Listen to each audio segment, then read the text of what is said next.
नमस्कार, स्वागत है आपका न्यूज इंडिया में। मैं हूं आपके साथ उमंग मथुर और आप देख रहे हैं स्पेशल रिपोर्ट। जी हां, स्पेशल रिपोर्ट में आज हम बात करेंगे कृषि कानून के खिलाफ आंदोलनरत किसानों के बारे में। और सबसे बड़ी बात यह है कि सरकार ने तो किसानों को बोल दिया ठीक है आप दिल्ली आ जाइए, लेकिन जो जगह सरकार ने चिन्हित की है वहां पर किसान जाना नहीं चाहते। और क्या कुछ है, बात करेंगे इस कानून के खिलाफ आंदोलनरत किसानों के बारे में और उनकी क्या कुछ मांगे हैं उनके बारे में।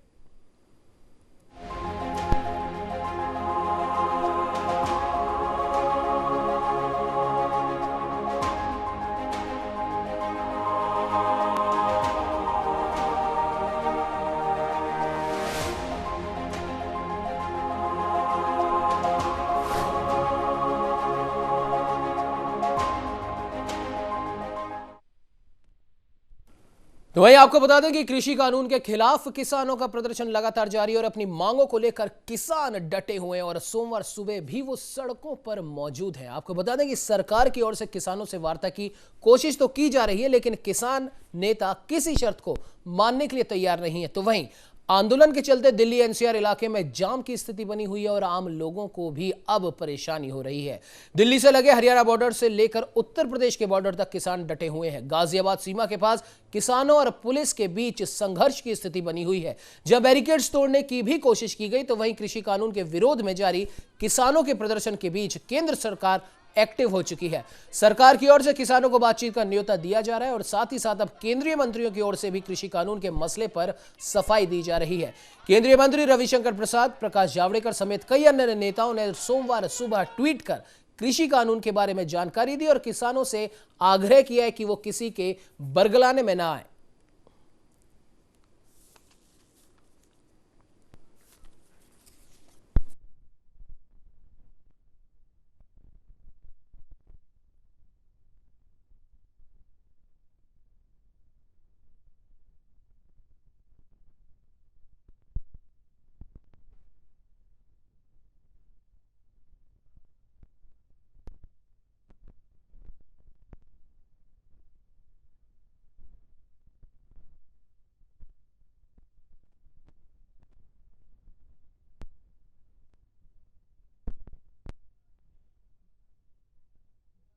लगातार कृषि कानूनों को लेकर बवाल जारी है और सबसे बड़ी बात यही है कि सरकार को भी अब यह समझना चाहिए कि बिना बातचीत के आखिरकार हल कैसे निकलेगा। हालांकि सरकार की तरफ से कोशिशें की जा रही हैं कि किसान बातचीत के लिए आए। 3 दिसंबर की तारीख भी घोषित कर दी गई है और उन्हें मैदान भी दे दिया गया है बुराड़ी में, आपको बता दें। लेकिन किसानों का कहना है कि हम वहां पर नहीं जाएंगे, हम जंतर मंतर में ही जाएंगे और जब तक हमारी ये मांग नहीं मानी जाएगी तब तक आगे की बातचीत के रास्ते किसानों की तरफ से बंद हैं। और लगातार दिल्ली बॉर्डर पर ही किसान डटे हुए हैं और चेतावनी उन्होंने आज दी है कि अगर हमारी बात नहीं मानी गई तो दिल्ली से लगी सभी सीमाओं पर हम बैठ जाएंगे और उसके बाद में फिर क्या होगा उसके लिए जिम्मेदार सरकार ही होगी। और जाहिर सी बात है कि आज गुरु पर्व भी है, तो पंजाब और हरियाणा के किसान सबसे ज्यादा संख्या में यहाँ पर मौजूद है। तो वहाँ पर गुरु पर्व त्योहार की भी खुशी तो देखी गई हालांकि, लेकिन उसके बाद भी लगातार अपने घर से दूर ये किसान सड़क पर डटे हुए हैं अपनी मांगों को लेकर।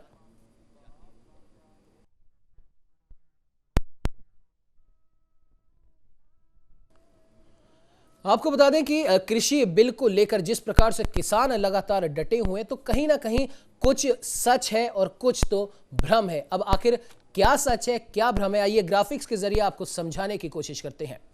आपको बता दें कि कृषि कानून के बारे में जो सच और भ्रम की जो स्थिति बनी हुई है उसमें सबसे बड़ा जो भ्रम है वो ये है कि सरकारी खरीद बंद हो जाएगी। हालांकि सच यह है कि भारतीय खाद्य निगम और सरकारी संस्थाओं के द्वारा खरीद जारी रहेगी। आपको बता दें कि सबसे बड़ा जो भ्रम है। दूसरा, कृषि उत्पाद एपीएमसी मंडियों के बाहर बेचेंगे तो मंडियां समाप्त हो जाएंगी, ये भी एक भ्रम है। इसके बदले में जो सरकार जो सच पेश कर रही है वो ये है कि मंडियां समाप्त नहीं होंगी और किसान मंडी के अलावा अन्य स्थानों पर भी अपनी उपज बेच सकेंगे। आपको बता दें कि जिस प्रकार से लगातार दलीलें दी जा रही हैं किसानों के द्वारा कि जो कृषि बिल ये आए हैं ये किसानों के खिलाफ है, मंडियों के बारे में यहाँ पर बात की जा रही है, एमएसपी को लेकर यहाँ पे बात की जा रही है, तो सरकार की तरफ से भी कोशिशें की जा रही है कि किसानों को जो इस कृषि बिल में सरकार की तरफ से वो समझाया जाए। उसी कड़ी में तीसरा भ्रम जो है, कृषि उत्पाद एपीएमसी मंडियों के बाहर बेचेंगे तो मंडियां समाप्त हो जाएंगी, जबकि इसके बदले में सरकार बोल रही है कि मंडियों में ई नाम ट्रेडिंग व्यवस्था लगातार जारी रहेगी। तो जाहिर सी बात है, सरकार की तरफ से लगातार कोशिशें की जा रही है कि किसानों को मनाया जाए। हालांकि बातचीत के लिए 3 दिसंबर को उनको आमंत्रित कर ही दिया है। एक और भ्रम के बारे में हम आपको बताएं, जो कहा जा रहा है कि न्यूनतम समर्थन मूल्य यानी कि एमएसपी खत्म हो जाएगा, जबकि इसके बदले में सरकार की तरफ से दलीलें दी जा रही है। जो सच इसके बदले में है वो ये है कि न्यूनतम समर्थन मूल्य प्रणाली लगातार जारी रहेगी। और कहीं ना कहीं किसानों के इस आंदोलन में न्यूनतम समर्थन मूल्य को लेकर भी बहुत जोरों शोरों से हल्ला बोल किसानों ने कर रखा है। इस पर्टिकुलर इस न्यूनतम समर्थन मूल्य यानी कि एमएसपी को लेकर वो कुछ जरूरी बदलाव चाहते हैं। और न्यूनतम समर्थन मूल्य जिसके बारे में कहा जा रहा है कि वो खत्म हो जाएगा किसानों के द्वारा, विपक्षी पार्टियों के द्वारा, उसके बदले में एक और सच सरकार की तरफ से पेश किया जा रहा है कि केंद्र ने एमएसपी का भुगतान कई गुना बढ़ाया है। ये सरकार की तरफ से दलीलें दी जा रही हैं कि एमएसपी खत्म नहीं होगी और लगातार एमएसपी के जरिए ही कि सारा जो कार्यभार है किसानों को लेकर वो किया जाएगा और इसको कई गुना बढ़ा भी दिया गया है। ऐसी दलील या फिर ऐसा सच सरकार की तरफ से रखा जा रहा है। आपको बता दें कि हम अगर बताएं इस बारे में भी अगर हम बात करें कि और क्या क्या भ्रम है जो सरकार कह रही है, वो ये है कि अनुबंधित कृषि समझौते में किसानों का पक्ष कमजोर होगा और वो कीमतों का निर्धारण नहीं कर पाएंगे, ऐसा सरकार कह रही है कि किसानों को ये शायद भ्रम है। इसके बदले में जो सच सरकार की तरफ से पेश किए जा रहे हैं वो ये है कि किसान का अपनी इच्छा के अनुरूप दाम तय कर उपज बेचने का जो एक हम कह सकते हैं रास्ता खोल दिया गया और जिसका 3 दिन में भुगतान प्राप्त होगा, ये सरकार की तरफ से सच पेश किया जा रहा है। तो आपको बता दें कि लगातार अब इन किसान बिल को लेकर, किसानों के इस आंदोलन को लेकर सरकार भी अब एक्टिव मोड में आ चुकी है। खैर, बात कर लें एक और भ्रम की, छोटे किसान संविदा खेती यानी कि कॉन्ट्रैक्ट फार्मिंग कैसे कर पाएंगे, क्योंकि प्रायोजक की मर्जी लागू होगी। इसके बदले में सरकार की तरफ से जो सच पेश किया जा रहा है वो ये है कि देश में 10,000 कृषक उत्पादक समूह निर्मित किए जा रहे हैं और वो एफपीओ से किसानों को लाभ होगा। ये तमाम ऐसी जो भ्रम है जो सरकार कह रही है कि शायद किसानों के इस आंदोलन में ये भ्रम उत्पन्न हो रहे हैं, उसके बदले में सरकार ने कुछ सच पेश किए। खैर, आगे बढ़ते हैं इस चर्चा में। हम आपको बता दें कि हमारे साथ रामपाल जाट किसान नेता जुड़ चुके हैं। रामपाल जी, बहुत बहुत स्वागत है न्यूज इंडिया में। धन्यवाद उमंग जी। जी रामपाल जी, किसानों का आंदोलन लगातार जारी है और सरकार की तरफ से भी अब तो ऐसा लग रहा है कि सरकार भी अब एक्टिव मोड में आ चुकी है और कोशिशें सरकार की तरफ से जारी हो चुकी है। सच और भ्रम की जो स्थिति है जो सरकार कह रही है उसको लेकर भी कई केंद्रीय मंत्री लगातार सुबह से ही ट्वीट कर रहे हैं, कल से ट्वीट कर रहे हैं। रविशंकर प्रसाद जी ने भी ट्वीट करा, प्रकाश जावड़ेकर जी ने भी ट्वीट करा। उन्होंने कहा कि किसानों को चिंतित होने की बिल्कुल ज़रूरत नहीं है, बातचीत 3 दिसंबर को होगी, बिल्कुल होगी और उसमें किसान जो भी अपना पक्ष रखेंगे उससे सुना भी जाएगा। क्या लगता है आपको कि अब इस आंदोलन का रुख क्या कुछ हो सकता है? उमंग जी, हम सोचते हैं जो अपना अनुमान है आपका और हमारा जी, वो सही सिद्ध हो तो अच्छी बात है जी। ये डेडलॉक टूटे, ये सबके हित में है जी। लेकिन अभी सरकार की जो भाषा है, उन्होंने कह दिया बुराड़ी में पहुंचोगे तो वार्ता होगी। जी। तो सरकार को बिना शर्त बातचीत का न्योता देना चाहिए किसानों को जी। और फिर बातचीत शुरू करनी चाहिए। जी। जहां तक ये मंत्रियों के ट्वीट की बात है, जी, इनकी तो छोड़ो, हमारे जो प्रधानमंत्री वो लगातार ट्वीट कर रहे हैं, वही कह रहे हैं एमएसपी जारी रहेगी। जी। और उमंग जी, आपको पता है एमएसपी जारी रहेगी तो भी राजस्थान के किसानों को अपना बाजरा 1100, 1200, 1300 रुपए प्रति क्विंटल में बेचना पड़ रहा है। इसका एमएसपी 2150 रुपए है। जी। तो 1 क्विंटल पर 1000 रुपए तक का घाटा है। जी। दूसरी ओर जो मक्का के पैदा करने वाले किसान हैं, जी, उनको अपना मक्का 600 से लेकर 800 रुपए तक बेचना पड़ रहा है, जबकि न्यूनतम समर्थन 1850 रुपए है। जी। तीसरा, अभी बिहार में जो धान है, वहां उन किसानों को बेचना पड़ रहा है 1300-1400 रुपए। जी। धान का न्यूनतम समर्थन मूल्य है 1850 रुपए से अधिक। भाई, जब यह आपने मूल्य तय किया और वो न्यूनतम मूल्य भी किसानों को नहीं मिल रहा, जी, तो आपकी बात का कितना विश्वास किया जाए खास बात यह है, और हम तो ये कह रहे हैं प्रधानमंत्री से कि आप जो बोल रहे हो उसी आपके वाक्यों को ही कानून बना दो ना, जी तो किसानों का विश्वास हो जाएगा। बिल्कुल तो बिल्कुल रामपाल जी, और शायद समर्थन शायद मूल्य लगता पर है कि 3 दिसंबर जो तारीख तय की गई है कि किसानों के तमाम जो प्रतिनिधि हैं जो बातचीत के लिए आना चाहते हैं वो 3 तारीख को है, और जाहिर सी बात है कि किसानों के प्रतिनिधियों द्वारा ये बात भी रखी जाएगी और फिर उसके बाद में ये देखना होगा कि कितनी बातें मानी गई हैं कितनी नहीं मानी गई हैं, और उसके बाद में 3 तारीख के बाद में जो कि एक इस आंदोलन को लेकर एक निर्णायक तिथि बन चुकी है, उसके बाद में ही देखा जाएगा कि कितनी बातें सरकार ने मानी है कितनी नहीं। रामपाल जी, आप हमारे साथ में बने रहिए। हमारे साथ में संजीव कौशिक जी जुड़ चुके हैं, राजनीतिक विश्लेषक हैं। संजीव जी, बहुत बहुत स्वागत है न्यूज इंडिया में। जी शुक्रिया जी, हमारे साथ में अवधेश उपाध्याय जी जुड़ चुके हैं, बीजेपी के प्रवक्ता है। अवधेश जी, आपका भी बहुत बहुत स्वागत है न्यूज इंडिया में। धन्यवाद उमंग जी।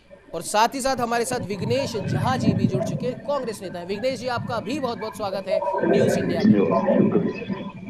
जी सबसे पहले संजीव जी आपके पास में आना चाहूंगा, क्योंकि लगातार ये देखा जा रहा है कि किसान आंदोलन को लेकर, हालांकि इस आंदोलन में एक भी पार्टी का कोई नेता यहाँ पर है नहीं, और शायद कहीं ना कहीं किसानों के प्रतिनिधि भी यही सोच भी रहे होंगे। ऐसा लगता है कि सभी पार्टियों को इस आंदोलन से दूर रखा जाए और इस आंदोलन को सिर्फ और सिर्फ किसानों का ही आंदोलन रखा जाए, किसी पार्टी का आंदोलन ये ना बन जाए। और इस कोशिश में लगातार 5वें दिन भी किसान कहीं ना कहीं कामयाब तो हैं, और शायद यही वजह है कि सरकार अब धीरे धीरे ऐसा लग रहा है बैकफुट पर आ रही है। लेकिन संजीव जी, जिस प्रकार से राजनीतिक लोगों की बयानबाजियां लगातार चल रही है इस किसान आंदोलन को लेकर, भले ही वो हैदराबाद में AIMIM के चीफ असदुद्दीन ओवैसी हों या फिर राजस्थान में मुख्यमंत्री अशोक गहलोत हों, और सबसे बड़ी बात ये देखिए कि तमाम बीजेपी के लोगों द्वारा त्वरित जवाब भी दिया जा रहा है, तो क्या आपको नहीं लगता कि किसानों का ये आंदोलन कहीं ना कहीं अब राजनीति का शिकार शायद हो रहा है? संजीव जी, देखिए, जब कभी भी इस तरह के आंदोलन होते हैं निश्चित रूप से राजनीतिक शिकार बनाया जाता है उसको ध्वस्त करने के लिए। लेकिन सबसे महत्वपूर्ण बात यह है कि किसान आखिर चाहते क्या है।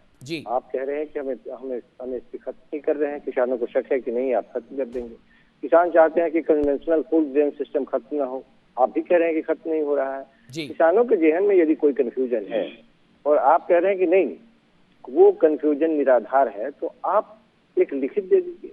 जब आप कानून बना रहे थे, 3 कानून जो बना, संवर्धन और सरलीकरण का, और दूसरा सशक्तिकरण व संरक्षण, और तीसरा संशोधन का, जी, इससे किसानों के बीच में जब उन्होंने इस कानून को देखा तो उनके बीच में एक भय पैदा हुआ कि जो किसान आज अपने क्षेत्र के मालिक हैं, जो अपनी फसल खुद उपजाने में सक्षम है, उनके जमीन को अब लीज पर वो कॉर्पोरेट जगत के लोग आएंगे और लीज पे लेंगे, अपने हिसाब से वो उसमें फसल उगाएंगे, और यदि उसमें किसी तरह की कोई परेशानी होती है हमारे और उनके बीच में, वो निपटारा अब जाकर के मजिस्ट्रेट के पास जाके उलझ जाएगा। जी, किसान बहुत निरीह है आज के वक्त में। सच ये है कि एक किसान के परिवार के बारे में आप देखेंगे तो पता चलेगा कि वो देश को अन्न खिला पाता है, लेकिन उसकी स्थिति क्या है वो किसी से छुपी हुई नहीं है। किसान चाहते हैं कि हमें इस बात का आश्वासन दे जो आप कह रहे हैं, उसे एक विधेयक के जरिए आप बना के हमें बता दें, ताकि हमें लगे कि नहीं आप जो कह रहे हैं वो वाकई कानून के तौर पे है, हम नहीं इससे पीछे हटेंगे। बस इतनी सी बात है।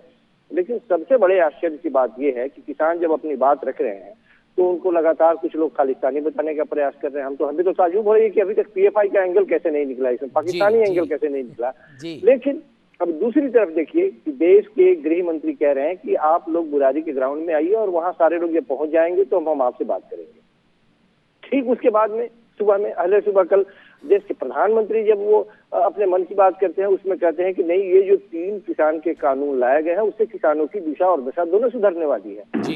जाहिर सी बात है कि आपने अपने खूंटे को मजबूती से जहां ठोका था वहीं पे आप रखना चाहते हैं, उससे हिलाना नहीं चाहते आप। और दूसरी बात कि जब वो बिचौलिए हैं, ये आंदोलनकारी बिचौलिए हैं, ये खालिस्तानी हैं, तो फिर आप इनसे बातचीत करने की बात कर रहे हैं। और जो बुरारी में पहुंचने की बात हो रही है, आप हमें ये बताइए कि ये आंदोलनकारी है साहब, ये कोई बाराती नहीं है कि पहले जनवासे पे पहुंचेंगे, आप इनकी खातिरदारी करेंगे और उसके बाद में इनसे बातचीत करेंगे।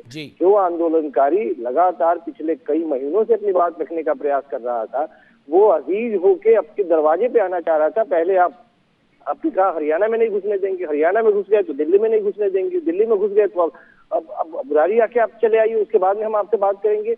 ये उनके साथ लगातार जो कंफ्यूजन की स्थिति बनी हुई है, आंदोलनकारी किसी भी शर्त पर आपसे चलने को तैयार नहीं है और वो चाहते हैं कि हम उनके प्रतिनिधि आए और हमसे बात करें। दूसरी चीज ये बात कहने की कोशिश की जाती है कि उनके प्रतिनिधि कौन है और किसानों से किससे बात की जाए। सारे लोगों को पता है, देश के 30 महत्वपूर्ण बड़े किसान संगठन इसमें शामिल है, जिसके 400 से ज्यादा सहयोगी सब मिलके ये संगठन चला रहे हैं और 7 सदस्यीय इसमें सदस्य हैं। 7 सदस्यीय समिति एक बनाई गई है जो लोग इसका प्रतिनिधि कर रहे हैं। यदि आप बातचीत करना चाहते हैं तो ऐसा कैसे संभव है कि आप किससे बात करें। और होता यह है कि अमूमन इससे पहले जो आंदोलन होते रहे हैं उनके चेहरे यदि एक बना दिए जाते हैं तो उन चेहरे को लेकर के कई तरह की बातें होती हैं और बड़ा आसान हो जाता है टारगेट करना आपको। सबसे बड़ी बात यह है कि इस आंदोलन में कोई चेहरा नहीं है। आप किसानों की बात सुनिए, किसान यही चाह रहे हैं कि जो आप कह रहे हैं उसे आप कानून बना दीजिए, बात खत्म है। लेकिन आप भी अपने जिद पे अड़े हैं, आप कहते कुछ और हैं, कर कुछ और हैं। इसी कंफ्यूजन की वजह से आज दिल्ली को चारों तरफ से किसानों ने घेरने का प्रयास कर दिया है। बिल्कुल बिल्कुल संजीव जी, कहीं ना कहीं ऐसा लग रहा है, माफ कीजिएगा बीच में आपको इंटरप्ट में कर रहा हूं, कहीं ना कहीं ऐसा लग रहा है कि कुछ तो कंफ्यूजन की स्थिति है। और जैसा कि अभी आपने भी कहा और रामपाल जी भी हमारे साथ लगातार बने हुए, एमएसपी को लेकर काफी यहाँ पर हंगामा हो रहा है और एमएसपी को लेकर सरकार कुछ दलील दे रही है।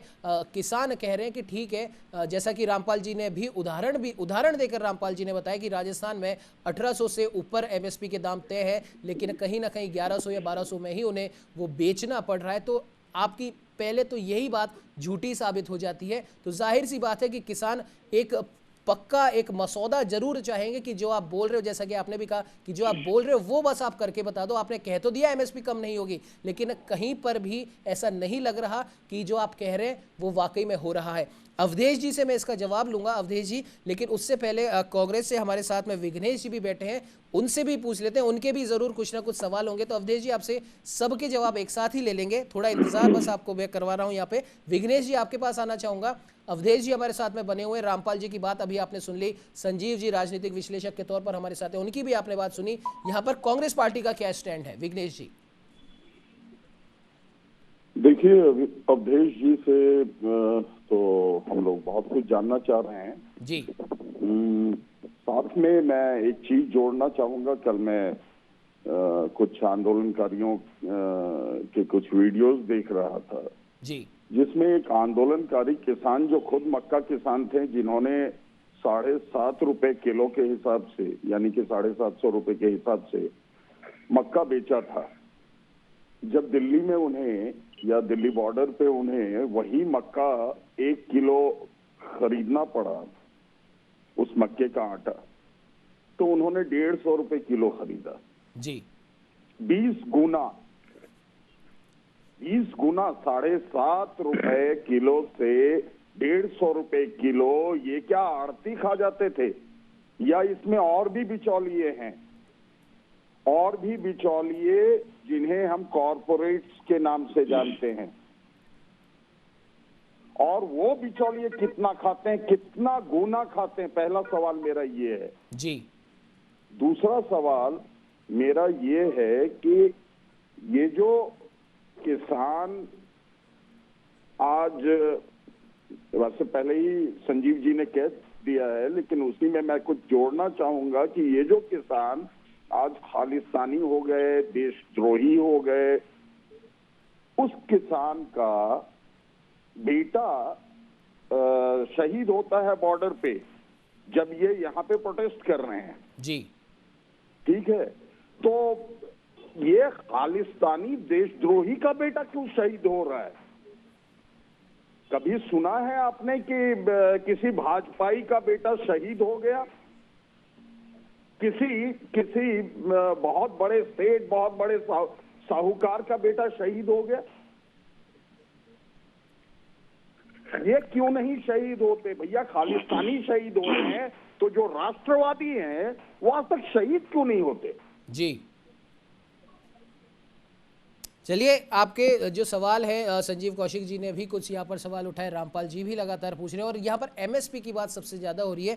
उन सबको लेके आपके पास मैं आना चाहूंगा। अवधेश जी, आपने सभी पैनलिस्ट के आपने सवाल सुने, क्या आप जवाब देना चाहेंगे या क्या अपनी बात आप रखना चाहेंगे? अवधेश जी। उमंग जी, मैं सबकी बात का जवाब दूंगा, बस मुझे बोलने का मौका दीजिए, बीच में कोई ना बोले, ये ध्यान रखिए। जी तो मैं बीच में बोला नहीं था। बोलिए। हमारे देश में अब तक जो उपज बिक्री की जो व्यवस्था चली आ रही थी, आपको पता होगा, जो कानून थे उसने किसानों के हाथ पांव बांध रखे थे और इन कानूनों की आड़ में ऐसे गिरोह पैदा हो गए थे जो किसानों की मजबूरी का फायदा उठा रहे थे। और उसी को सब खत्म करने के लिए कृषि कानून लाया गया है। जो बिचौलिए होते थे, मैं बताऊं आपको, पंजाब की यदि बात करें हम, सुखवीर एग्रो है जिसके वेयर हाउस है पंजाब में पूरे, ठीक है। ऐसे ही शरद पवार हैं आपके मुंबई के, उनकी बेटी का काम है ये। वो क्या है, किसान और एफसीआई के बीच के एजेंट हैं। सुखवीर एग्रो जिनके पूरे वेयर हाउस हैं, बिना उनकी ठप्पा लगे किसान जो है माल नहीं बेच सकता था बाहर, उनकी दुकानें बंद हो गई। जो 5,000 10,000 करोड़ की सालाना आय थी उनकी, वो खत्म हो गई। बात रही कांग्रेस की, कांग्रेस का जब शासन था 70 साल, जब उन्होंने अपना शासन किया, तब लोकल जो मंडी थी वो सारी आड़तियों के अधीन थी। और कांग्रेस राज में किसान को हमेशा जो पंखे को कुइया में लगाकर इंजन में डीजल भरकर खेतों में पानी देना पड़ता था। आज भाजपा की सरकार है जिसमें किसान को ट्यूबवेल की सुविधा मिल रही है, जिससे डीजल का पैसा बच रहा है। ये बात कर रहे हैं यहाँ पे, यही तो दुख है कि ये सारे काम जो बीजेपी कर रही है। और दूसरी बात, आज भाजपा सरकार साल के 6,000 जो है किसान सम्मान निधि दे रही है किसान को। किसान हमारा मजबूत हो रहा है देश का, इन्हें बर्दाश्त नहीं है। ये वो लोग हैं उमंग जी, जब SC/ST एक्ट में संशोधन किया गया था तब इन्होंने भड़काया था देश की जनता को कि आरक्षण खत्म हो रहा है। जबकि आरक्षण खत्म होता है। उमंग जी पहले मैं बोलूं, फिर आप बोलिएगा, मैं बोल लूं। अवधेश जी, मैं बता रहा हूं आपको, सुनिए, मैं आप बता रहा हूं। किसानों के मुद्दे पे ही बात कीजिए और दूसरे मुद्दों पे हम बाद में बात करेंगे। किसानों पर बात कीजिए। इन्होंने देश को हमेशा भड़काने की कोशिश की है, लेकिन देश की जनता सब जानती है कौन हमारा विकास कर रहा है, कौन हमें भड़काकर अपनी राजनीति करना चाह रहा है, कौन टिकट लेने के प्लान कर रहा है कांग्रेस से। ये देश की जनता जानती है। ये वही लोग हैं जो सीए का विरोध करते हैं, उनके लिए बुलाते हैं लोगों को। अवधेश जी, मैं फिर आपको मैं बीच में रोक रहा हूं। आप सिर्फ किसानों की बात कीजिए। CAA पे क्या हुआ, SC/ST एक्ट पे क्या हुआ, 3 तलाक पे क्या हुआ, राम मंदिर पे क्या हुआ, उसकी हम बात ही नहीं कर रहे। हम यहाँ पर सिर्फ और सिर्फ किसानों की बात कर रहे हैं। एक सवाल मैं भी आपसे पूछ लेता हूँ, जो रामपाल जी ने भी पूछा और जो विघ्नेश जी ने भी पूछा और जो संजीव जी ने भी पूछा और जो किसान भी पूछ रहे हैं, एक ही सवाल पूछ रहे हैं। और वो सवाल इसलिए भी पूछना जरूरी हो जाता है क्योंकि उसी सवाल पे कहीं ना कहीं ये पूरा का पूरा आंदोलन टिका हुआ है। उसी सवाल के जवाब में इतनी कंफ्यूजन है कि वो क्लियर नहीं हो पा रही। और सुनिए अवधेश जी, मैं बता देता हूं ना आपको, मैं बता देता हूं आपको। अवधेश जी सुनिए तो सही, सवाल तो सुन लीजिए। रामपाल जी ने भी MSP को लेकर आपने बात करी, आपने कह दिया कृषि कानून में भी है कि MSP निर्धारित कर दी गई है, MSP कई गुना बढ़ा दी गई है, आपने कह दिया, बिल में आ गया, ठीक है, मान लेते हैं। लेकिन जो इतना ज्यादा उतार चढ़ाव हो रहा है, ग्राउंड रियलिटी की हम बात कर रहे हैं और यही बात किसान भी कह रहे हैं कि आपने तो कानून बना दिया कि MSP से नीचे खरीद नहीं होगी, लेकिन MSP से नीचे खरीद अभी भी हो रही है। हजारों इसके उदाहरण आपके सामने पेश कर सकते हैं और आप भी मंडी में चले जाइए, आपको भी दिख जाएगा। और यही कंफ्यूजन है अवधेश जी, इसी कंफ्यूजन को दूर करने के लिए किसान कह रहे हैं। वो ज्यादा हुई है, 19% बिक्री ज्यादा हुई है इस बार, आपको पता होना चाहिए। अवधेश जी, बिक्री तो ज्यादा हुई है, लेकिन उसके बाद भी ठीक है, आप मान लेते हैं बिक्री ज्यादा हुई है, लेकिन अभी भी MSP के नीचे तो खरीद हो रही है ना। अवधेश जी, आप सुनिए तो सही, हम इस चीज से इनकार नहीं कर रहे कि नहीं हुई बिक्री 19% से ज्यादा, लेकिन अभी भी कहीं ना कहीं किसी ना किसी राज्य में MSP से नीचे खरीद हो रही है। यही तो सवाल किसान कर रहे हैं कि आपने तो बोल दिया।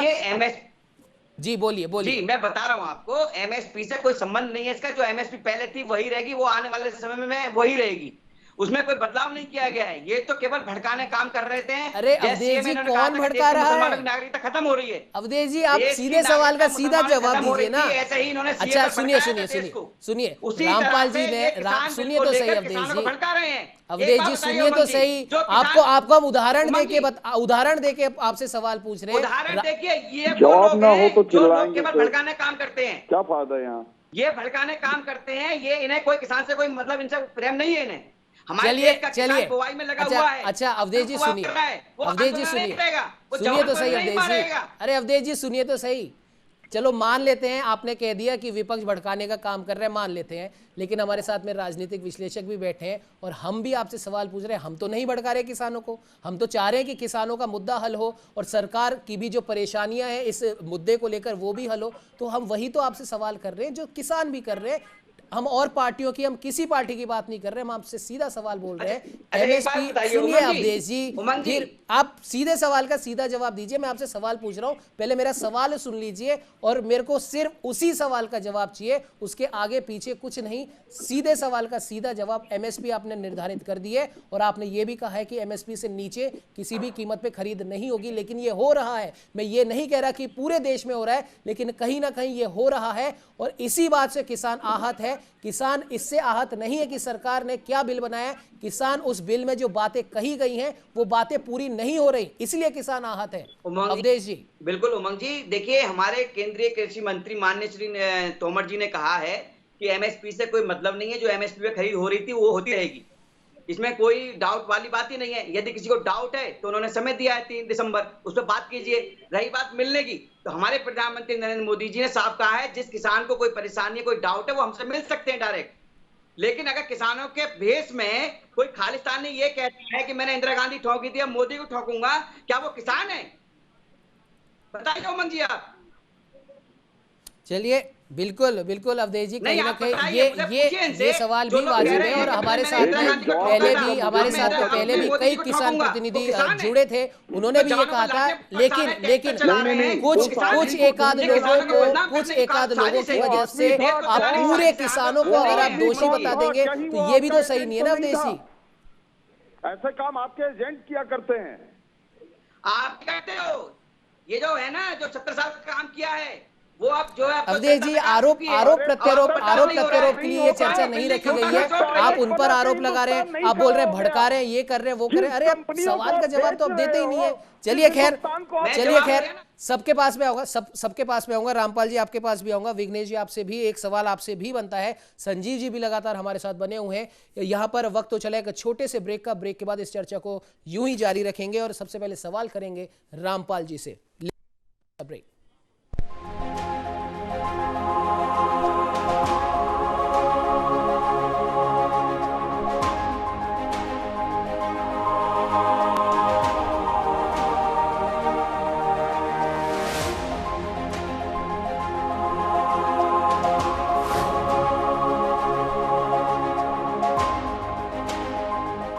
MDH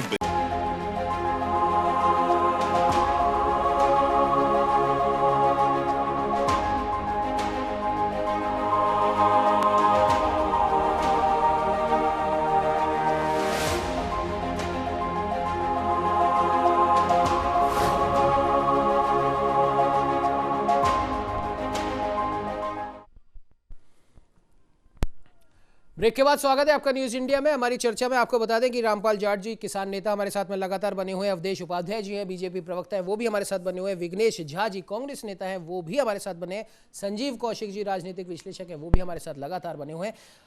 रामपाल जी आपके पास आना चाहूँगा, जिस प्रकार से अभी अवधेश जी ने भी कहा, और ठीक है किसान आंदोलन कर रहे हैं, किसानों को कोई कुछ नहीं कह रहा और हम भी चाहते हैं कि किसानों की ये समस्या हल हो। जो उदाहरण आपने दिया वो बहुत वाजिब उदाहरण है और ऐसा हो रहा है। हालांकि अवधेश जी ये मानने को तैयार नहीं है, बार बार हम उनसे सवाल पूछ रहे हैं तो वो बोल रहे हैं कि नहीं ऐसा कुछ भी नहीं हो रहा, एमएसपी से कोई लेना देना नहीं है, लेकिन फिर भी कहीं ना कहीं बात एमएसपी पे आकर अटक रही है। रामपाल जी आपसे मैं जानना चाहूँगा कि एमएसपी के अलावा, क्योंकि अवधेश जी तो कह रहे हैं कि एमएसपी तो कोई मसला ही नहीं है, एमएसपी के अलावा और क्या क्या मसले हैं जिनको लेकर किसान आंदोलनरत है? रामपाल जी। उमंग जी, किसान जो पैदा करता है जी, उसके कम से कम उसको न्यूनतम दाम मिल जाए जी, ये किसान की इच्छा इसलिए है कि उसके दाम नहीं मिलने से उसकी ऋण चुकाने की क्षमता भी खत्म हो गई जी, और ऋण चुकाने की क्षमता खत्म होने से आत्महत्या करने को मजबूर हो गया किसान जी। इन स्थितियों में हम चाहेंगे कि जो हमारे देश के ललाट पर आत्महत्याओं का, किसानों की आत्महत्याओं का कलंक है, वो धोया जाए और किसान को ऋण मांगने वाला नहीं, ऋण देने वाला बनाया जाए जी। ये तब संभव है जब हमको 6,000 मत दो आप तो हमारा 10 क्विंटल बाजरा खरीदो जी, तो हमको 10,000 रुपए मिलेंगे, 6,000 3 किस्तों में मिलेंगे, 6,000 5 आदमियों को मिलेंगे जी, एक महीने में 500 मिलेंगे और 500 मिलेंगे तो एक आदमी के हिस्से में एक दिन में 3 रुपए 33 पैसे आएंगे जी एक कप चाय का भी 5 रुपए देना पड़ते हैं जी तो एक कप चाय का जो पैसे नहीं देते उसको तो आप सम्मान निधि कह रहे हो। हम कह रहे हैं आपको हम सम्मान निधि की जरूरत ही नहीं है भाई, हम तो दाता है, अन्नदाता, हम दाता ही बनना चाहते हैं, हम बिल्कुल बनना नहीं चाहते। इसलिए आप तो एक काम करो, हमारा बाजरा का 10,000 रुपए दो 10 क्विंटल का, हमको 6,000 चाहिए ही नहीं। इसलिए किसानों को हुकूमत के बारे में कहा जाता है, किसानों को चाहिए, हुकूमत सियासत पर रामपाल जी एहसान करती है। रामपाल जी अवधेश जी आरोप लगा रहे हैं, रामपाल जी अवधेश जी आरोप लगा रहे हैं कि आपको नहीं चाहिए, कोई बात नहीं, किसानों को तो चाहिए, वो तो हम दे रहे हैं, हमें देने दीजिए। रामपाल जी, लेकिन जो व्यापारी है उनको 6,000 अवधेश जी बीजेपी के प्रवक्ता है, वो आरोप लगा रहे हैं कि आपको नहीं चाहिए लेकिन किसानों को तो चाहिए, किसानों को तो हम दे रहे हैं तो हमें देने दीजिए। रामपाल जी किसान नहीं है। वही तो मैं बोल रहा हूँ, मैं वही बोल रहा हूँ, मैं भी वही बोल रहा हूँ, रामपाल जी से मैं वही बोल रहा हूँ, सीधे सीधे आरोप लगा दिया है। तो किसानों को जो चाहिए, किसी भी आदमी का भी अवधेश जी भी हो, ये बीजेपी वाले भी हो, तो इनको एक साल में 10,000 रुपए ज्यादा अच्छा लगेंगे कि 6,000 अच्छी लगेगी? उचित कीमत चलिए चलिए चलिए चलिए चलिए ठीक है। अवधेश जी जब आप बोल रहे थे आपके बीच में कोई नहीं बोला, आप भी बीच में मत बोलिए क्योंकि और भी पैनलिस्ट हमारे पास में है, हमें सबको बराबर समय देना है। रामपाल जी आपके पास में आऊंगा, विघ्नेश जी आपके पास में आऊंगा। सुनिए सुनिए, आप सभी लोग सुनिए, एक एक करके बोलिए वरना किसी की बात समझ में नहीं आएगी, किसी की बात समझ में नहीं आएगी, फिर इस चर्चा का कोई मतलब नहीं रह जाएगा। एक एक करके बोलिए। रामपाल जी आपके पास आऊंगा, संजीव जी बहुत देर से इंतजार कर रहे हैं। संजीव जी अवधेश ब्रेक पे जाने से पहले अवधेश जी ने कई महत्वपूर्ण बातें भी यहाँ पर रखी और उन्होंने साफ तौर पर एक बात जो क्योट करी वो कहीं ना कहीं वो एक बात जरूर सही है कि इस किसान आंदोलन में हम ये नहीं कह रहे कि सारे किसान, लेकिन जिस प्रकार से इस आंदोलन में भी जो बयानबाजियां हो रही हैं और जो विरोधाभासी जो बयान दे रहे किसान हैं, किसानों को अपनी मांगे रखने का पूरा हक है और हम सब किसानों के साथ में हैं क्योंकि किसान वो अन्नदाता है जिसकी वजह से न सिर्फ हमारे बल्कि देश पे खड़े हमारे जवानों के भी पेट भरते हैं और उस किसान की आवाज़ सुननी बहुत ज़्यादा ज़रूरी है। और लेकिन जो एक पॉइंट यहाँ अवधेश जी ने उठाया कि उसी किसान आंदोलन में एक व्यक्ति ये बोलता है कि जिस प्रकार से हमने इंदिरा गांधी को सबक सिखाया था वैसा ही सबक हम नरेंद्र मोदी को भी सिखाएंगे, तो ये भी तो सही नहीं है। और किसानों को भी चाहिए कि इस प्रकार के जो भी लोग उनके बीच में मौजूद हैं उन्हें इस आंदोलन से बाहर निकालें। क्या कहेंगे संजीव जी?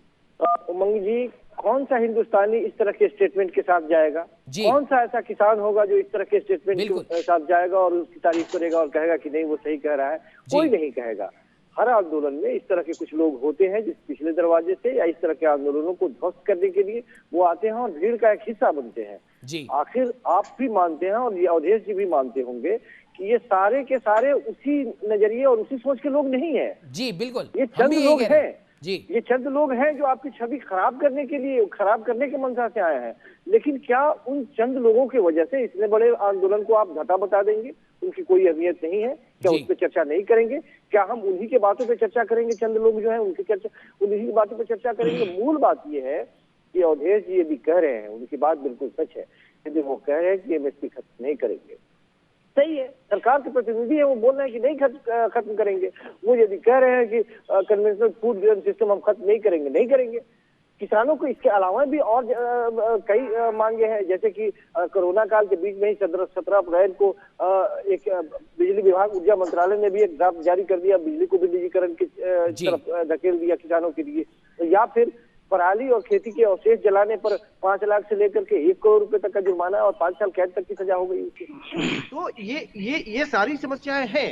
हम ये कह रहे हैं कि इन सब समस्याओं को एक तरफ रखिए, आप सारी बातों को, यदि आप जो कह रहे हैं आपकी बातों पे हमें सच्चाई नहीं होता, हम किसी लेन देन करने वाले किसी साहूकार के पास भी जाते हैं, हमें अब यदि हमारी बातों पे उसे भरोसा नहीं होता है तो वो लिखित देता है ना जी।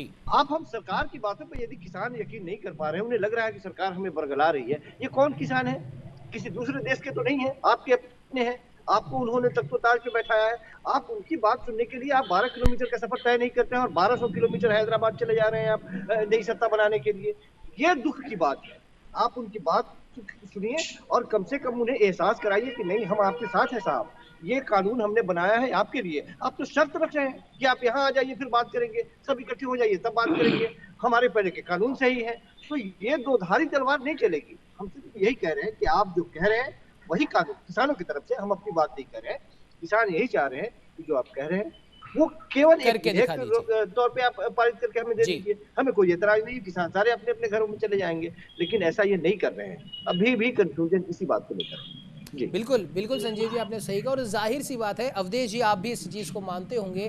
अगर किसान कह रहे हैं कि आप हमारे पास आके बातचीत कीजिए तो सरकार को परेशानी क्या है? और हम भी ये नहीं कह रहे। सुनिए अवधेश जी, पूरा सवाल सुन लीजिए अवधेश जी, अवधेश जी पूरा सवाल सुन लीजिए। डाउट है, किसी तरह का कोई भ्रम है तो आकर मिले। अवधेश जी पूरा सवाल तो सुनेंगे कि नहीं सुनेंगे? अवधेश जी पूरा सवाल सुनेंगे कि नहीं सुनेंगे?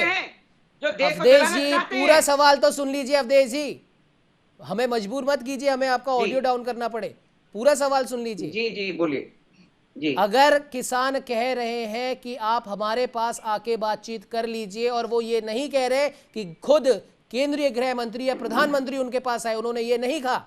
उन्होंने कहा कि आप अपना प्रतिनिधि भेज दीजिए, जैसे कि सरकार कह रही है कि किसानों के प्रतिनिधि आ जाए, हमसे आके बात कर लें। तो क्या सरकार जो किसानों को अपना किसानों की हितैषी बनती है, वो क्या अपना प्रतिनिधि नहीं भेज सकती किसानों के पास में? इसमें आखिर परेशानी क्या है अवधेश जी? उमंग जी, मैं बताऊं आपको कि भारतीय जनता पार्टी अपने देश के किसानों की सेवा के लिए तत्पर है। दिख नहीं रहा ना अवधेश जी, हर संभव प्रयास करेंगे, दिख नहीं रहा ना अवधेश जी, पीढ़ियों के लिए बेहतर जीवन सुनिश्चित कर सके। जी दिख नहीं रहा ना कि सरकार हितैषी है। अभी जैसे संजीव जी ने भी कहा, किसानों के भी कई प्रतिनिधियों ने कहा कि केंद्रीय गृह मंत्री 1200 किलोमीटर की यात्रा कर लेते हैं, लेकिन 12 किलोमीटर उनके लिए बहुत लंबे हो जाते हैं। बिल्कुल, देखिए हर चीज का उन्होंने बोला है, माननीय कृषि केंद्रीय मंत्री ने बोला है, को कोई भ्रम है, कोई डाउट है, हम मिलेंगे उनसे। 3 तारीख को 3 दिसंबर का समय दिया है, किसान नेताओं को भी समय दिया है। यदि किसी प्रकार डाउट है आकर मिलें। अब ये बताइए, आंदोलन करिए, आप आंदोलन करना बुरा बात थोड़ी है, आंदोलन करना तो अपना हक है, लेकिन आंदोलन की आड़ में अगर आप देश को जलाओगे, वो क्या आंदोलन है? किसान के भेष में वीडियो को इकट्ठा कर रखा है जो देश चलाने की बात करते हैं। और देखिए आप उमंग जी, उसमें तो एक लड़का नजीर अहमद पाया गया सरदार ऐसी पगड़ी बांधे हुए, वो क्या किसान है? हाँ, तो किसान आंदोलन में शामिल है वहां पर। चलिए ऐसा लग रहा है कि मुद्दे पर आप बोलने के मूड में ही नहीं है, मुद्दे पे बोलने के लिए आप चर्चा में आए भी नहीं है। अवधेश जी, विघ्नेश जी कुछ कह रहे हैं, विघ्नेश जी उनकी भी बात सुन लेते हैं। अवधेश जी एक मिनट, अवधेश जी एक मिनट, आपको रोकना चाहूंगा, विघ्नेश जी की मैं बात सुन लेता हूँ। विघ्नेश जी क्या कहना चाह रहे हैं, बोलिए विघ्नेश जी। हाँ, ये ऑल्ट न्यूज ने कल ही इस चीज को रिवील कर दिया था कि ये नजीर अहमद के नाम से कुछ फेक खबरें चलाई जा रही हैं। उस चीज को वहां से जाकर के क्लैरिफाई कर लीजिए, पहली बात जी। दूसरी बात, पिछले 6 साल में जितने आंदोलन हुए उसमें ऐसे 4 लोग क्यों इन्हें मिल जाते हैं और कैसे मिल जाते हैं जो देशद्रोही बयान देते हैं, पाकिस्तान, खालिस्तान और ये सारी चीजें आ जाती है, जो मुख्य मुद्दे हैं उस पे बातें नहीं होती। उसके बाद फिर वो सोशल मीडिया और मीडिया पे रोटेट होने लगता है, उसने ये कह दिया, उसने ये कह दिया। अरे उन 4 आदमी को पकड़िए, जेल में डालिए। ये नहीं करेंगे, इन्हें न्यूज बनाना है, इन्हें वो न्यूज बना करके जो असली मुद्दे हैं उससे हिंदुस्तानियों को भटकाना है शुरू से। जहां कहीं भी कोई आंदोलन हो रहा है, ये देश की जनता जानती है। लेकिन अवधेश जी, इस बात से भी तो इनकार नहीं किया जा सकता ना। विघ्नेश जी कह रहे हैं, सुनिए अवधेश जी, अवधेश जी सुनने की शक्ति रखिए। आप जब बोलते हैं तो कोई नहीं बोलता बीच में, लेकिन कोई और बोल रहा है तो आपको बीच में जरूर बोलना है। बात तो पूरी होने दीजिए उनकी। डायलॉग, अरे अवधेश जी, मैंने बीच में नहीं बोला था, वही अपना आप भी दिखा दीजिए। बोलिए विघ्नेश जी। जब मैंने मुझे पता था ये अपनी रटी रटाई बातें बोलेंगे कि आड़ती बीच में खा रहे थे, तभी मैंने शुरू में ही कह दिया था कि 7.5 रुपए किलो का मक्का किसान ने बेचा, आड़ती 2.5 रुपए खा लेगा, उससे ज्यादा नहीं खा पाएगा। लेकिन 150 रुपए किलो मार्केट में उसका आटा बिक रहा है। बाकी कौन खा रहा है जी? बाकी कौन खा रहा है? जवाब देके जा सकते हैं तो जाएं। बाकी आप जैसे लोग जो बिचौलिए हैं वो खा रहे हैं वहां पर। बिचौलिए जो कांग्रेस के पिटाई को बिचौलिए की दुकानें चल रही थी जो बंद हो चुकी हैं। सुनिए, अगर हिम्मत है तो अगला 3 महीना देता हूँ, प्रूव करके दिखाइए। बिचौलिए आप लोग हैं, ये अडानी है, अंबानी और उनके एजेंट्स हैं। अवधेश जी सालों में किसने ऊंच नीच की राजनीति चलिए ठीक है विघ्नेश जी, आपका सवाल मैं पूछ लेता हूँ इनसे, क्योंकि ये शायद सुनने के मूड में नहीं है। चलिए ठीक है विघ्नेश जी, ठीक है विघ्नेश जी, अवधेश जी से फिर से सवाल पूछ लेते हैं, क्योंकि ये शायद किसी को बोलने नहीं देना चाहते यहाँ पर। अवधेश जी सुनिए, मेरा एक सवाल है। विघ्नेश जी मैं पूछ रहा हूँ आपका सवाल, आपका सवाल मैं पूछ लेता हूँ। किससे पूछा था दंगे करने के लिए? 47 में बंटवारा किया गया तब नहीं पूछा था आपने? किसी से पूछा था? आज कह रही है प्रियंका गांधी जी के पूछना चाहिए था, राय रख रही है अपनी। अवधेश जी यहाँ पर व्यक्तिगत टीका टिप्पणी ना कीजिए, क्योंकि ये उसके लिए चर्चा नहीं रखी गई है। प्रियंका जी के ऊपर जब डिबेट होगी तब उसमें फिर बुला लेंगे, उसमें आप बोल देना जो आपको बोलना है, लेकिन यहाँ पर इस समय किसी के ऊपर भी व्यक्तिगत टिप्पणी नहीं की जाएगी, ये मैं आपको बता देता हूँ। और अवधेश जी एक सीधा सा सवाल सुन लीजिए, अगर आप बोल रहे हैं कि जो बिचौलिए हैं या जो कई ऐसे लोग हैं जो इस आंदोलन में देश के खिलाफ बयानबाजी कर रहे हैं, तो विघ्नेश जी तो खुद कह रहे हैं कि कांग्रेस पार्टी आपके साथ में खड़ी है, ऐसे लोगों को कीजिए ना गिरफ्तार, क्यों नहीं गिरफ्तार करते? हटाइए उनको इस आंदोलन से। तो वो तो कह रहे हैं अवधेश जी, विघ्नेश जी कह रहे हैं साबित कीजिए, निकालिए, साबित कीजिए और निकाल दीजिए, साबित कीजिए और निकाल दीजिए। अब क्यों नहीं पकड़ते आप उनको? क्या किसान आपको मना करेंगे? उमंग जी साबित नहीं, मैं तो आपके चैनल के माध्यम से दिखा, और भी जो न्यूज चैनल वो दिखा रहे हैं सब चीज। तो आप उनको गिरफ्तार क्यों नहीं करते हैं? अवधेश जी, देश विरोधी कोई अगर बयान दे रहा है, प्रधानमंत्री के खिलाफ कोई बयान दे रहा है, पूर्व प्रधानमंत्री माननीय श्री इंदिरा गांधी जी के खिलाफ अगर कोई बयान दे रहा है, आपको गलत लग रहा है और आपको पता भी है कि ये कौन व्यक्ति है, तो आप उसको उठाइए, वहां से गिरफ्तार कीजिए। क्यों नहीं करते? कार्रवाई किए ना, कुछ लोगों के नाम आए उसमें। तो बस कार्रवाई कर दी ना, कार्रवाई कर दी ना, तो फिर उस बात को उठाना क्यों है? जब आपको पता लग गया कि सुनिए अवधेश जी, फिर वही बात, आप कुछ एक आध घटनाओं को लेकर पूरे आंदोलन को गलत नहीं बता सकते। अवधेश जी, कुछ एक आध लोगों की वजह से पूरे आंदोलन को गलत नहीं बता सकते। एमएसपी पर तो आप ढंग से जवाब दे नहीं पा रहे। आप बात कर रहे हैं कि किसानों की बात सुनी जाएगी, अब यहाँ पर अन्य सुनिए, आप अन्य पैनलिस्ट की बात आप नहीं सुन पा रहे, आप किसानों की बात सुनने की बात कर रहे हैं। जैसी पहले अवधेश जी, हमने आपको उदाहरण के साथ समझा दिया, इतना सीधा आपको उदाहरण दिया, वो आप नहीं मान रहे। फिर से आपको उदाहरण दे देता हूं, रामपाल जी ने ही बताया था, संजीव कौशिक जी ने बताया है, विघ्नेश जी बता रहे हैं, और वो सुनिए अवधेश जी, अब पूरी बात सुन लीजिए। हमारे पैनलिस्ट में बैठे अन्य 3 लोग आपकी बात से बिल्कुल भी इनकार नहीं कर रहे। आपने एमएसपी की बात करी, वो मान रहे हैं, तीनों मान रहे हैं, यहां तक कि पहली बार कांग्रेस पार्टी भी आपकी बात से इत्तेफाक रख रही है, लेकिन वो आपसे सबूत मांग रही है कि जो उदाहरण उन्होंने दिया, 7.5 रुपए किलो मक्का एक किसान बेचता है, और उसके बाद में वही किसान जब उस मक्के का आटा खरीद रहा है तो उसे 150 रुपए में मिल रहा है। चलिए आपकी बात मान लेते हैं कि बिचौलिए बीच में गड़बड़ करते हैं, तो बिचौलिए भी 2.5 रुपए, 3 रुपए या 4 रुपए खा गए, बाकी के पैसे किसके पास जा रहे हैं अवधेश जी? और आप कह रहे हैं कि ये तो कांग्रेस के लोग हैं, तो उन्होंने कहा, सुनिए अवधेश जी, सुनिए, उन्होंने कहा अगर आप आरोप लगा रहे हैं कि कांग्रेस के लोग हैं या ये अन्य विपक्षी दल के लोग हैं, तो इन्होंने तो कह दिया ना आपको कि ठीक है, आप साबित करिए, गिरफ्तार कीजिए, और या फिर उन्हें लाइए पब्लिक के सामने। करेंगे ऐसा? देखिए, जो लोग मैंने बताया आपको 11-12 के खिलाफ जो कार्रवाई हुई है, उनके नाम आए सामने, और भी जो लोग हैं उनके भी नाम आ रहे हैं। बात रही एमएसपी की, एमएसपी से कोई लेना देना नहीं है, एमएसपी के लिए ही भड़का रहे केवल ये। और रही बात कानून की, तो देखिए भारतीय जनता पार्टी का छोटे से छोटा कार्यकर्ता गांव जाकर किसानों को बता रहा है, किसान बहुत खुश है। आप एक बार अपने पत्रकार भेजिए उमंग जी, चलिए एक बार अपने पत्रकारों को भेजिए ग्राउंड पे। नहीं अवधेश जी, आप हमें मत बताइए हमें किसको कहाँ भेजना है, हमें जिसको जहाँ भेजना है हम वहाँ भेज रहे हैं। आप कृपया हमें मत बताइए, आप सिर्फ वही बता दीजिए जो आपसे पूछा जा रहा है। आप वो तो बता नहीं पा रहे, आप हमें बता रहे हैं कि किसे कहां भेजना है, तो हमें तो मत बताइए। आप सिर्फ हमसे पूछ रहे हैं, आप वो बता दीजिए। तो क्योंकि इतनी देर से आप सिर्फ वो नहीं बता पाए, आप बार बार एक ही चीज को दोहरा रहे हैं कि एमएसपी का कोई लेना देना नहीं है। लेकिन अगर किसान एमएसपी की बात आपसे कर रहा है तो उसे जवाब क्यों नहीं दे रहे? क्यों नहीं उसे जवाब मिल रहा? बिल्कुल, देखिए जवाब दे रहे हैं किसानों को। कहां दे रहे हैं अवधेश जी, कहां दे रहे हैं? आके बात कीजिए, अब बात तो करें आके। यदि बात अगर वो बोल रहे हैं कि जंतर मंतर पर बुला लीजिए, तो वहां क्या प्रॉब्लम है? आज ही चले जाइए। वो जंतर मंतर पर अगर आपको बोल रहे हैं तो आपको जंतर मंतर से प्रॉब्लम क्या है? देखिए, जो लोग सीए के विरोध में थे वो उसमें शामिल है, और फिर आप सीए पे आ गए। हम यहाँ कृषि बिल की बात कर रहे हैं, आप सीए पे आ जाते हैं। हम आपसे किसानों को लेकर बात करते हैं, आप SC ST के मुद्दे पे आ जाते हैं। साजिश केवल देश ने की है, देश को बांटने की, जात पात में ऊंच नीच में। अच्छा, मतलब आपको, अच्छा सुनिए, इसका मतलब आपको किसानों के जंतर मंतर पर आने से कोई समस्या नहीं है, ये कह रहे हैं आप? देखिए, समस्या क्या बोला अभी हमारे मंत्री जी, गृह मंत्री जी ने बोला कि हमें किसानों से मिलने में कोई दिक्कत नहीं है। मैं आपसे क्या पूछ रहा हूँ, आप तो मेरे को बता दीजिए। आप यहाँ पर बीजेपी को रिप्रेजेंट कर रहे हैं, आप मेरे को बता दीजिए एक बार, क्या किसान अगर जंतर मंतर पर आकर धरना करते हैं, प्रदर्शन करते हैं, आपको उससे कोई समस्या है या नहीं? हाँ या ना?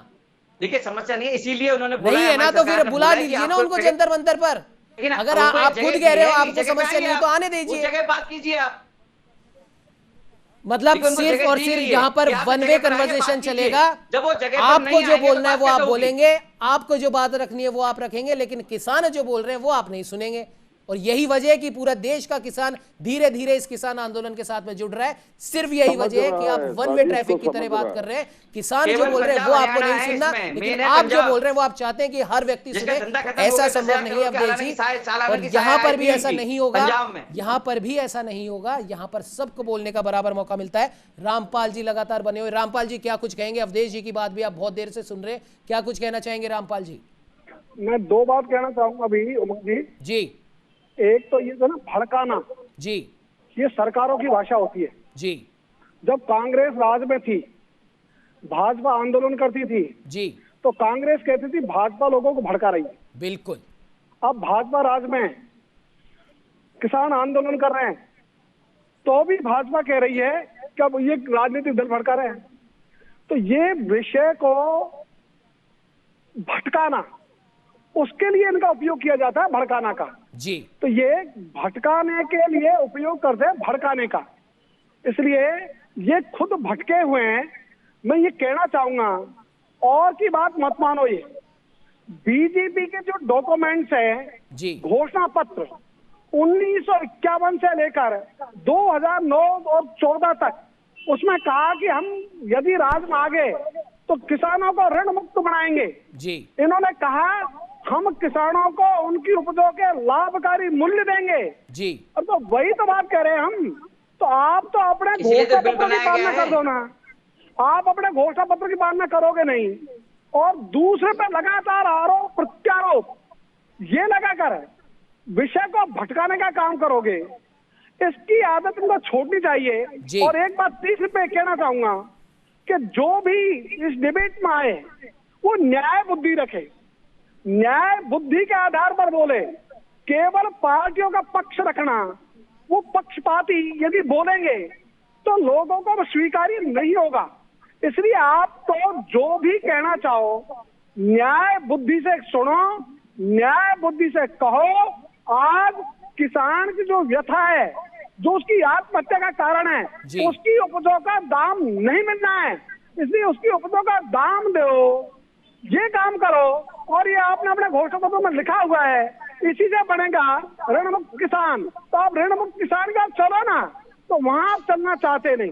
इसलिए मैंने जो आपको शेर बोला, हुकूमत सियासत पर कुछ इस तरह एहसान करती है, आंखें फोड़ती है और चश्मदान करती है जी। ये काम मत करो ना। इसलिए जो काम कांग्रेस ने किया उसकी सजा कांग्रेस ने भोगी है, आप क्यों कांग्रेस के रास्ते में चल रहे हो? इसलिए आप तो कांग्रेस के रास्ते में मत चलो। आपको लोगों ने इसलिए लाया था कि कांग्रेस से संतुष्ट नहीं थे, इसलिए आपको लाए। तो आप भी कह रहे हैं कांग्रेस में कहा सेंटर है, तो आप कांग्रेस के रास्ते में क्यों चलना चाहते हो? क्यों उसी गड्ढे में गिरना चाहते हो? इसलिए आप तो बचो और बचकर न्याय बुद्धि से किसानों के भले के लिए, किसानों की खुशहाली के लिए काम करो। और जिस दिन किसान खुशहाल हो जाएगा उस दिन देश खुशहाल हो जाएगा। जिस दिन किसान ऋण मांगने वाला नहीं रहेगा, ऋण देने वाला बन जाएगा, उस दिन देश के ललाट से आत्महत्याओं का कलंक धुल जाएगा और हमारा देश दुनिया में हो जाएगा नंबर 1। इसके लिए काम करो ने, लेकिन आप इसके लिए काम नहीं करके आपने जो बिलों में लिखा है, जो आपके वक्तव्य हैं माननीय प्रधानमंत्री जी के भी, किसके लिए काम कर रहे हैं आप विदेशी निवेशकों को रिझाने के लिए ये कानून लेकर आए। इसलिए आप अमेरिका वालों से कह रहे हो, अरे अमेरिका वालों अब तो निवेश करो, अब तो हमने खेती का क्षेत्र भी आपके लिए खोल दिया है। आप ऐसी गिड़गिड़ाहट की भाषा बोलते क्यों? सही बात है रामपाल जी। कहीं ना कहीं जो बात आपने कही कि आज भी जब भी कहीं पर भी विधानसभा चुनाव होते हैं तब बार बार इस चीज को कहा जाता है कि 70 साल में जो नहीं हुआ वो हमने करके दिखा दिया, 70 साल में ये चीज नहीं हुई वो हमने करके दिखा दी। तो ठीक है, हमने मान ली कि 70 साल में जो नहीं हुआ वो आपने करके दिखा दिया, लेकिन जिस गलती को आप बार बार दोहराना नहीं भूलते उसी गलती को अब आप भी दोहरा रहे हैं, तो सवाल आपसे भी पूछे जाएंगे और जवाब आपको देना पड़ेगा। खैर विघ्नेश जी आपके पास आऊंगा, समय हालांकि इजाजत नहीं देता है, फाइनल कमेंट में आपसे चाहूंगा। विघ्नेश जी देखिए, एक एमिकेबल सॉल्यूशन की तरफ जाने के लिए सबसे पहले सरकार को अपना जो एरोगेंस है उसे छोड़ना पड़ेगा जी। अगर रामपाल जी ने जैसे कहा कि अगर कांग्रेस ने गलतियां की तो कांग्रेस भोगेगी, जनता उसे सजा देगी हमें। लेकिन अगर जो गलती या फिर जो साजिश, कुछ भी जो भी नाम दें आप, इनकी तरफ से हो रही है, उसका खामियाजा जनता इन्हें ही भोगने के लिए ये बिल्कुल बिल्कुल विघ्नेश जी, कहीं ना कहीं जो भी अगर ये गलती करते हैं और जिस गलती को ये बार बार उल्लेखित करना नहीं भूलते, अगर वही गलती ये भी करेंगे तो जाहिर सी बात है जनता जवाब दे देगी। हालांकि उसकी इन्हें शायद कोई चिंता है नहीं। खैर संजीव जी आपके पास आना चाहूंगा, फाइनल कमेंट आपसे चाहूंगा। संजीव जी। ठीक है, मुझे लगता है कि ये किसान भी आपके अपने हैं, उन लोगों ने बड़े उम्मीद के साथ आपको सत्ता पे काबिज कराया है और वो आपके दरवाजे पे आ रहे हैं, आपसे अपनी गुहार लगाना चाहते हैं। सरकार को किसी तरह की भी हठधर्मिता का पालन नहीं करते हुए एक बार कोशिश करनी चाहिए कि हम उनसे बातचीत करें। वो भी कह रहे हैं कि आप बातचीत कीजिए, ये एक बहाना हो सकता है कि कोई एक प्रतिनिधि नहीं दिखाई दे रहा है, या हम क्यों जाएं, या फिर आप हमारे पास आइए। आंदोलनकारियों के लिए आप दरी नहीं बिछाते हैं, आंदोलनकारियों के लिए ऐसा हमने नहीं देखा है कि आप हमारे अगेंस्ट में आंदोलन कर रहे हैं, आइए हम आपको टेंट देते हैं, दरी देते हैं, शौचालय देते हैं, पानी देते हैं, फिर आप हमारे अगेंस्ट में आंदोलन करेंगे। ऐसा नहीं होता है। ये आंदोलन को एक तरह से उसके धार को कुंद करने की कोशिश ये आंदोलनकारी खूब समझते हैं। आप जाइए, उनसे बात कीजिए, वो आपकी बात मानेंगे साहब, आपके अपने हैं, आपके बहुत चाहने वाले वो लोग हैं। आप उनकी दशा समझिए। हम समझते हैं कि सरकार को अति शीघ्र अपनी हठधर्मिता छोड़ते हुए बातचीत करनी चाहिए, रास्ते निकलेंगे, कुछ न कुछ जरूर निकलेंगे। बिल्कुल संजीव जी आपने सही कहा, कहीं ना कहीं अगर एक पॉजिटिव रुख लेते हुए अगर हम बातचीत के रास्ते पे निकलेंगे तो ऐसा कोई मसला नहीं है, ऐसी कोई समस्या नहीं है जो बातचीत के जरिए हल नहीं हो सकती। अवधेश जी आपके पास आना चाहूंगा और सिर्फ मुद्दे की बात कीजिए, किसने क्या करा, किसने क्या नहीं करा, उसकी बात नहीं करनी है। 3 दिसंबर को आपने किसानों को बातचीत के लिए बुलाया है, यानी कि किसानों के प्रतिनिधियों को बातचीत के लिए बुलाया है। आशा करेंगे कि वो बातचीत का एक सकारात्मक रुख निकले और किसान अपने उस खेत में वापस चल जाएं जिसकी वजह से वो किसान कहलाते हैं, जिसकी वजह से वो अन्नदाता कहलाते हैं। और हम भी नहीं चाहते कि अन्नदाता सड़कों पर आए, क्योंकि अन्नदाता खेतों में बहुत अच्छा लगता है और जब वो खेतों में होता है तो उसकी वजह से पूरा देश चलता है। अवधेश जी फाइनल कमेंट आपसे चाहूंगा बहुत कम शब्दों में। देखिए उमंग जी, मैं बताना चाहूंगा आपको कि भारतीय जनता पार्टी अपने देश के किसानों की सेवा के लिए है और हम अन्नदाताओं के लिए हर संभव प्रयास करेंगे और उनकी आने वाली पीढ़ियों के लिए बेहतर जीवन सुनिश्चित करेंगे, ये मैं आश्वस्त करता हूं आपको। चलिए ठीक है, आपने आश्वासन तो दे दिया। अब देखने वाली बात होगी कि 3 तारीख के उस बातचीत के बाद क्या कुछ निकल के आएगा, ये तो आने वाला वक्त ही बताएगा। अवधेश जी, रामपाल जी, विघ्नेश जी, संजीव जी, आप सभी का हमारे साथ में जुड़ने के लिए बहुत बहुत धन्यवाद। और देखने वाली बात यह है कि जिस प्रकार से किसान लगातार आंदोलनरत है, डटे हुए हैं अपनी जिद पर कि जो वो मांग कर रहे हैं उस मांग को माना जाए। इस बिल के वो खिलाफ नहीं है, ये वो कह चुके हैं, लेकिन इस बिल में कुछ ऐसी चीजें हैं जिनके वो खिलाफ हैं, वो चेंज कर ली जाए या फिर उसे दुरुस्त कर लिया जाए तो वो वापस अपने खेत पे लौट जाएंगे। और जैसा कि हमने पहले कहा था कि अन्नदाता खेतों में अगर रहता है तो उसकी वजह से पूरा देश चलता है, लेकिन जब यह अन्नदाता सड़क पर आ जाता है तो कहीं ना कहीं देश की रफ्तार धीमी पड़ जाती है। और सरकार से भी हमारी यही गुहार है कि सुनो सरकार अन्नदाता की गुहार, ताकि धीमी ना पड़े इस देश की रफ्तार। फिलहाल इस चर्चा में इतना ही। देश दुनिया की तमाम खबरों को जानने के लिए आप बने रहिए हमारे साथ और देखते रहिए न्यूज़ इंडिया।